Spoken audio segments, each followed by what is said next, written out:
మా భూములు లాక్కోవద్దు, మాకు ఎయిర్పోర్ట్ అక్కర్లేదు, విమానాశ్రయం పేరుతో వేల ఎకరాలు గుంజుకోవద్దు, ప్రాణమైనా ఇస్తాం కానీ సెంటు భూమి కూడా ఇచ్చేది లేదు. ఇవి విజయనగరం జిల్లాలో వినిపిస్తున్న నినాదాలు. ప్రభుత్వ తీరుపై ఎగసిపెడుతున్న నిరసన జ్వాలలు. ప్రభుత్వం నిర్మించి తలపెట్టిన అంతర్జాతీయ విమానాశ్రయ ప్రతిపాదనలను వెంటనే వెనక్కి తీసుకోవాలని డిమాండ్ చేస్తూ విజయనగరం జిల్లా భోగాపురం మండలానికి చెందిన 15 గ్రామాల ప్రజలు జిల్లా కలెక్టర్ కార్యాలయాన్ని ముట్టడించారు.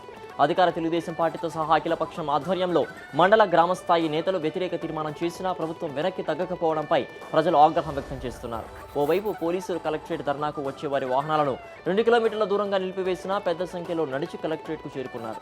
ఆర్టీసీ కాంప్లెక్స్ నుంచి కలెక్టరేట్ వరకు భారీ ర్యాలీ నిర్వహించిన రైతులు అనంతరం ధర్నాలో పాల్గొన్నారు. ప్రజలు వద్దంటున్నా ఎయిర్పోర్టు పేరుతో భూములు లాక్కోవాలనుకోవడం సరికాదని బొబ్బిలి ఎమ్మెల్యే వైఎస్ఆర్సీపీ ప్రధాన కార్యదర్శి సుజయకృష్ణ రంగారావు అన్నారు. అధికార తెలుగుదేశం పార్టీకి చెందిన ప్రజాప్రతినిధులు కూడా ఎయిర్పోర్టు నిర్మాణాన్ని వ్యతిరేకిస్తూ అఖిలపక్షం ఆధ్వర్యంలో జరిగిన ఆందోళనలో పాల్గొన్నారు. అనంతరం జాయింట్ కలెక్టర్ రామారావుకు వినతిపత్రం సమర్పించారు.